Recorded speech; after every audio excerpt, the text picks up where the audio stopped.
Hello दोस्तों, मेरा नाम है अनिल मौर्य और आप देख रहे हैं अपना YouTube channel Anil Maurya about farming. दोस्तों, आज हम बात करेंगे कि पशु को खरीदने के टाइम पे क्या हमें कौन सी बातें हैं जो हमें ध्यान देनी चाहिए। लेकिन उससे पहले हमें ये जो लिखा हुआ है BFM, इस पे ध्यान देने की ज़रूरत है। आप चाहे कोई भी पशुपालन कर रहे हो, किसी भी तरह का पशुपालन, गाय भैंस घोड़ा बकरी, जो जिस भी तरीके का कर रहे हैं, सबसे ज़रूरी है इन तीन चीज़ों पे ध्यान देना। BFM, B फॉर ब्रीड नस्ल, F फॉर फीड खुराक क्या उनको दिया जाए, M फॉर मैनेजमेंट उनके रखने का तरीका, रख रखाव, मेडिसिन कौन सी, वैक्सीनेशन किस तरह का, ये तीनों इसमें बात करेंगे। लेकिन सबसे पहले आज के वीडियो में हम बात करेंगे केवल ब्रीड पे, कैसे ब्रीड का सिलेक्शन किया जाए, कौन सी ब्रीड सही होती है गाय भैंस और इन सब में, और कौन कौन से पॉइंट्स हैं जो हमें याद रखने चाहिए कोई भी गाय या पशु खरीदने, गाय भैंस पशु कोई भी खरीदने से पहले। तो हम बात करते हैं ब्रीड की। दोस्तों, सबसे पहले नस्ल और शारीरिक संरचना, ये हमें देखना पड़ेगा कि जो भी हम पशु ले रहे हैं वो किस नस्ल का हमको लेना है और सामने वाला जो पशु है वो कौन से नस्ल का है। तो उसमें अगर हम HF लेने जा रहे हैं तो HF देखना है, प्योर क्वालिटी का लेना है या क्रॉस में लेना है। जर्सी लेना है तो जर्सी का देखना है प्योर है या क्रॉस है। देसी में देखना है साहिवाल, गिर, राठी या जो भी आपके पसंद का है वो। और भैंस की बात करेंगे तो मुर्रा वगैरह, ये सब जो नीली रावी, ये भैंसें हैं, ये पॉपुलर हैं, अच्छी हैं भैंसें। अब पहचान कैसे करेंगे कि ये नस्ल वगैरह ठीक हैं। इनकी देखिए पहचान करने का तरीका, आँखें उभरी हुई और चमकदार होती हैं, लंबी पूँछ होती है ये HF जर्सी और देसी वाले में, पतली एवं कोमल त्वचा होती है। चारों टीट्स जो होते हैं, थन के चारों टीट्स वो एक समान लंबे होते हैं और बराबर होते हैं, मोटे भी होते हैं। थन में दूध की शिराएं जो होती हैं, जो अडर होता है, अयन होता है, उसमें शिराएं निकली होती हैं, वेंस निकली हुई होती हैं, तो वो उभरी हुई होनी चाहिए। अगर उभरी हुई है तो वो पशु दुधारू माना जाएगा, अच्छा माना जाएगा। थन मुलायम व नरम होना चाहिए। तो ये तो रहा नस्ल की शारीरिक संरचना। ये संरचना हो गई कि उसका कद काठी या दिखने में कैसा होना चाहिए, ये उस तरह की चीज़ हो गई। अभी पशु की वंशावली, दूसरी चीज़ हम लोग ध्यान देंगे, पशु की वंशावली। पशु कितने प्योरिटी का है ये कैसे पता चलेगा, जब हम वो उस पशु को किसी अच्छे पशुपालक से, जो उसकी जानकारी रखा हुआ अपने पशु की, या फिर अच्छे डेयरी फार्म से खरीद रहे हैं जो कि प्रॉपर रिकॉर्ड रखे हुए हैं उस चीज़ का, तो वो वहाँ से हमें ये जानकारी मिल जाएगी।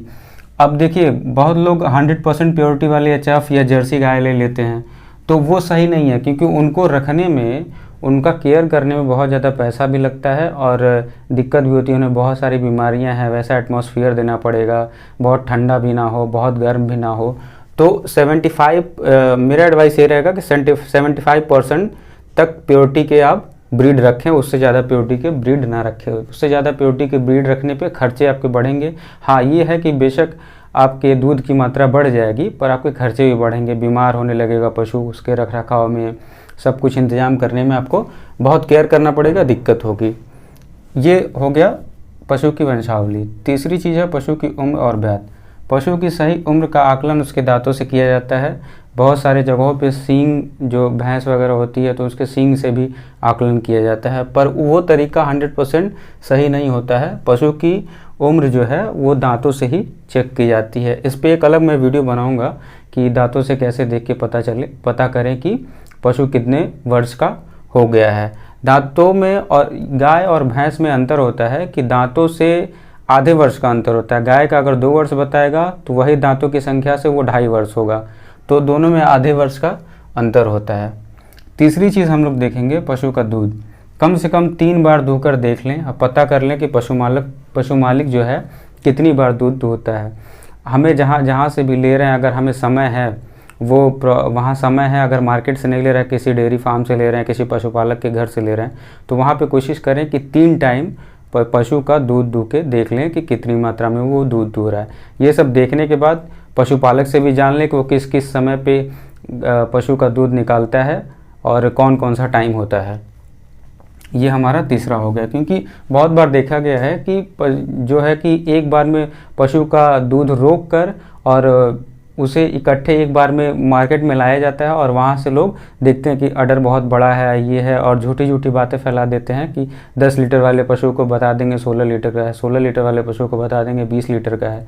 तो इस तरह से बहुत सारी छोटी चीज़ें चलती हैं, जो कि अगर आपके पास समय है या फिर पशुपालक ऐसा है कि आपको दूहने का मौका देता है तो 3 बार उसे दूहकर देख लें कम से कम। 5वीं चीज़ देखनी चाहिए पशु की डाइट व रूटीन। पशु को जिस भी फार्म से या पशुपालक से या फिर अगर मार्केट से ही खरीद रहे हैं तो जो उसका पशु मालिक है, पशु का जो मालिक है, उससे पता कर लें कि वो पशु को कितना दाना देता है, हरा चारा कितना देता है और सूखा चारा कितना देता है, भूसा कितना खिलाता है। अगर साइलेज, यूपी बिहार में तो साइलेज की प्रोडक्शन नहीं होती है या फिर ना के बराबर या बहुत कम जगह पे होती है, लेकिन अगर आप पंजाब से या हरियाणा से गाय को ला रहे हैं और आपके यूपी बिहार में या कहीं भी व्यवस्था है साइलेज देने की, तो आप ज़रूर ये पता करें कि पशु को वहाँ पे साइलेज कितना दिया जा रहा है, पर डे कितना देता है, और फीड सप्लीमेंट क्या क्या पशु को देते हैं, पशु की दिनचर्या क्या है, पशु को कब कब खिलाते हैं, सुबह में, दोपहर में, शाम में, कि कब पानी पिलाते हैं या फिर खुला छोड़ देते हैं, कैसे कहते हैं या बांध के रखते हैं। ये सारी चीज़ें आप पशुपालक से जान लेंगे, चाहे वो डेयरी फार्म का मालिक हो या फिर कहीं से भी अगर आप ले रहे हैं, तो इतनी चीज़ें पशु के बारे में पता करनी पड़ेंगी आपको। 6वीं चीज़ होगी पशु का टीकाकरण व डीवॉर्मिंग। अब बहुत सारे बरसात में, ठंडी में बहुत सारी बीमारियां होती हैं गाय भैंसों को या पशुओं को, तो उसके बचाव के लिए उसके अगेंस्ट में वैक्सीन लगती है, टीका लगता है। तो ये आपको पूछ लेना है पशुपालक से, जिससे भी आप गाय भैंस कुछ भी खरीद रहे हैं उनसे पूछ लेना है कि आपने किस चीज़ का वैक्सीन लगवाया है या नहीं लगवाया है। अगर आपको पता रहेगा लगवाया तो आप नहीं लगवाएंगे, अगर वो नहीं लगवाएं तो आप आने के बाद पशु को अपने यहाँ वैक्सीन लगवा सकते हैं। तो टीकाकरण के बारे में पूछ लेना है कि किस किस चीज़ का, जैसे मान लीजिए FMD, HS, BQ, इन सब चीज़ों का लगा है या नहीं लगा है, नहीं लगा तो लगवा देंगे आप, और लगा है तो कब लगा है, टाइम पूछ लेंगे। अच्छा, वो एक और चीज़ ध्यान देना है कि डीवॉर्मिंग यानी पशु के पेट के कीड़े मारने की जो दवाई होती है वो डीवॉर्मिंग, वो प्रोसेस को डीवॉर्मिंग कहा जाता है। तो क्या जो किसान जिससे आप ले रहे हैं या पशुपालक जिससे आप गाय भैंस ले रहे हैं वो डीवॉर्मिंग किया था कि नहीं किया था, या प्रॉपर समय पे करता है कि नहीं करता है, इसकी भी जानकारी ले लेंगे। ये सब लेने से क्या होगा कि आपका माइंड प्रॉपर प्रिपेयर हो जाएगा कि हमारा पशु कैसा है, कैसे उसकी केयर करनी है, क्या क्या उसके साथ और वैक्सीन देना है, क्या नहीं देना है, ये सब कुछ आपको पता चल जाएगा। 7वीं चीज़ ब्यात का समय, ये पता कर लेना है। पशु अगर अभी ब्याने वाला है तो पता कर लेना है कि हाँ भाई कितने, 1 हफ्ते में, 10 दिन में, 15 दिन में, कितने दिन में ब्याएगा, या फिर अगर वो ब्या चुका है, बछड़ा बछड़ी कुछ भी हुआ है तो कितना दिन हुआ है, इन सब के बारे में जान लेना चाहिए कि ब्यात का समय क्या है, आने वाला है या हो चुका है तो कितना दिन हुआ है। 8वीं चीज़ पशु के बच्चे का सिंगरोधन व दूध पिलाने की मात्रा, ये भी पूछ लेनी है कि जो भी पशु का बच्चा है, बच्ची या बछड़ा कुछ कोई भी हो, तो वो देख लेना है कि उसका सिंगरोधन हुआ है कि नहीं, डीहॉर्निंग जिसको बोलते हैं, यानी सींग को दाग दिया जाता है और उसके कई प्रोसेस होते हैं, तो वो चीज़ किया गया है कि नहीं। तो अगर नहीं किया गया तो आप आके कर लेंगे। बछड़ा कितने दिन का है वो भी काउंट कर लेना है, अगर नहीं किया तो आप सीमित समय में या जितना भी समय रहता है 15-20 दिन का, 1 महीने का, तो उस समय के अंदर ही आप डीहॉर्निंग करवा लें, सिंगरोधन करवा लें। और बच्चा कितना माँ का दूध पी रहा है, गाय या भैंस जो भी उसकी माँ है, कितना उसका दूध पी रहा है, ये भी पशुपालक से पता कर लें। 1 litre, 2 litre, 3 litre, 4 litre per day कितना पीता है, कितना देता है, ये पता कर लें, उसी के अनुसार आप उसे दें। और 9वां पॉइंट है पशु का नेचर। ये नेचर देख लेना है पशु का, कि पूछ लेना है पशुपालक से, जो भी उसका पशु मालिक है, पूछ लेना है कि नेचर कैसा है पशु का, गुस्से वाला है या फिर मतलब शांत स्वभाव का है, किसी को बोलता नहीं है। ये सब चीज़ें पता कर लें कि उसमें लेडीज़ को देख के ज़्यादा गुस्सा करता है या बच्चों को देख के ज़्यादा गुस्सा करता है या एकदम शांत स्वभाव का है, ये चीज़ें पता कर लें। और खाने को भी लेकर देख लें कि पशु को क्या पसंद है, पूछ लें। स्पेशल समय, बहुत जगह रात के समय कुछ दिया जाता है, जैसे हमारे यहाँ दिया जाता है रात के समय रोटी वगैरह दी जाती है, तो वो नहीं पाता है, तो वो सारी गैयाँ नहीं पाती हैं तो वो चिल्लाने लगती हैं। तो ये आप पता कर लें कि ऐसा भी स्पेसिफिक कोई चीज़ है क्या जो पशु किसी पर्टिकुलर टाइम पे मांगता है या चाहता है, नहीं मांगने पे उसको दिक्कत होती है, स्ट्रेस फील करता है या फिर चिल्लाता है, तो ये चीज़ भी आप पता कर लें। अब 10वीं चीज़ देखनी है, पशु की बीमारी की हिस्ट्री जान लेनी है और एआई के बारे में देख लेना है। अब इसमें क्या करना कि बहुत सारे पशु होते हैं कि जैसे 1-2 साल पहले उनको कोई ख़ास बीमारी हुई रहती है तो उसकी दवा चली हुई रहती है, या फिर बीमार हुए पशु प्रतिरोधक क्षमता कम रहती है तो बीमारियां होने की चांसेस ज़्यादा रहते हैं। तो उसमें पशुपालक से पता कर लेना है कि पिछले 1-2 साल में पशु को कौन कौन सी बीमारियां हुई थी और फिर कैसे वो ठीक हुआ और अभी क्या हालत है उसकी।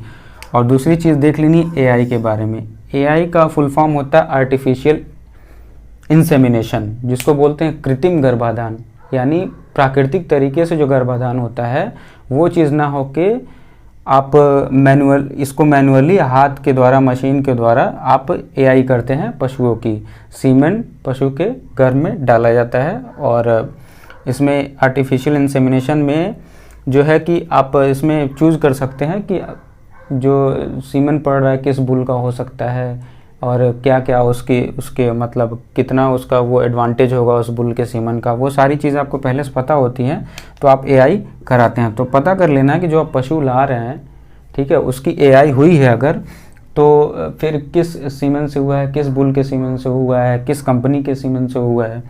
और अगर एआई नहीं हुआ है तो बुल से क्रॉस हुआ है तो फिर पता कर लेना कि हाँ बुल से क्रॉस हुआ है तो कौन सा क्रॉस ब्रीड कोई बुल था या फिर कोई प्योर बुल था। इस तरह से ये चीज़ें भी जानकारी हासिल कर लेनी है। 11वीं और वेरी इंपॉर्टेंट पॉइंट है ये, पशु को कुछ दूर चलाकर ज़रूर देख लें। देखे होंगे कि मार्केट में जब भी आप जाते हैं पशु मार्केट या मंडी में, तो पशुओं को चलाकर देखा जाता है कि उनके पैर ठीक ठाक हैं कि नहीं, मजबूत हैं कि नहीं, लड़खड़ा तो नहीं रहा है, पैर कमज़ोर तो नहीं दिख रहा है। तो पशु को चलाकर देख लें, उससे अडर की भी क्वालिटी पता चल जाती है चला के कुछ दूर देखने से।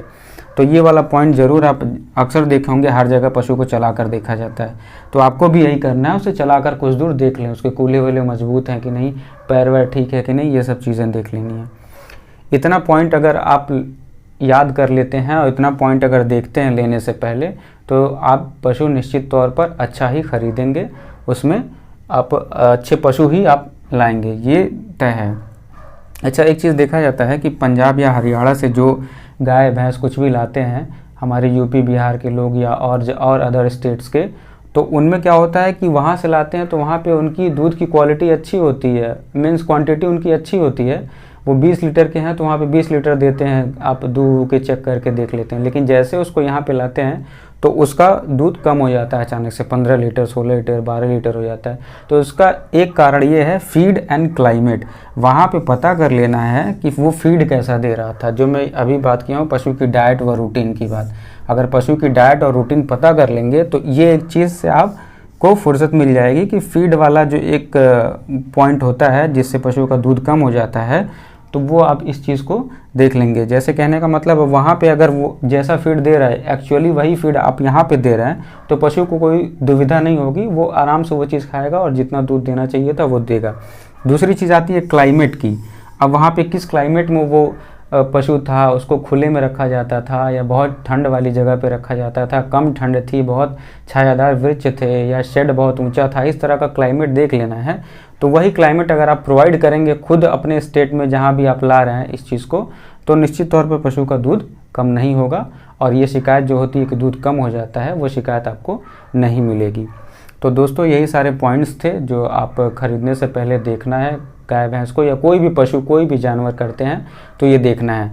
ये चीज़ ज़रूर याद रखिएगा, कभी भी कोई भी पशुपालक भाई किसी भी चीज़ का पशुपालन करता है तो BFM पे ज़रूर ध्यान देना। ब्रीड के बारे में मैंने बता ही दिया, कैसे आपको सिलेक्शन करना है, उसका प्रोसेस क्या है, क्या क्या चीज़ें ध्यान में देनी है। फीड, ये आप जो भी पशु खाता है ये उसके दूध के अकॉर्डिंग, उसके बॉडी के वेट के अकॉर्डिंग ये फीड दिया जाता है। मैनेजमेंट में वैक्सीनेशन वगैरह, उसका रख रखाव और क्या वेंटिलेशन कैसा होना चाहिए, कितनी ऊंचाई पे शेड होना चाहिए, क्या क्या होना चाहिए, ये मैनेजमेंट में आता है हर चीज़ देखना, सफाई वगैरह।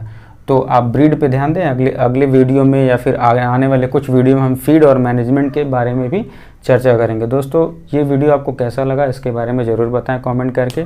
अगर मेरा वीडियोस पसंद आता हो तो चैनल को सब्सक्राइब कर दें, पास में लगे घंटी वाले निशान को दबा दें और एक ऑल का ऑप्शन आएगा, ऑल पे भी टिक कर दें। वीडियो पसंद आया तो लाइक कर दें, शेयर कर दें दोस्तों में, और कोई सवाल या सुझाव कुछ भी हो तो कमेंट करके बताएं। Thank you so much.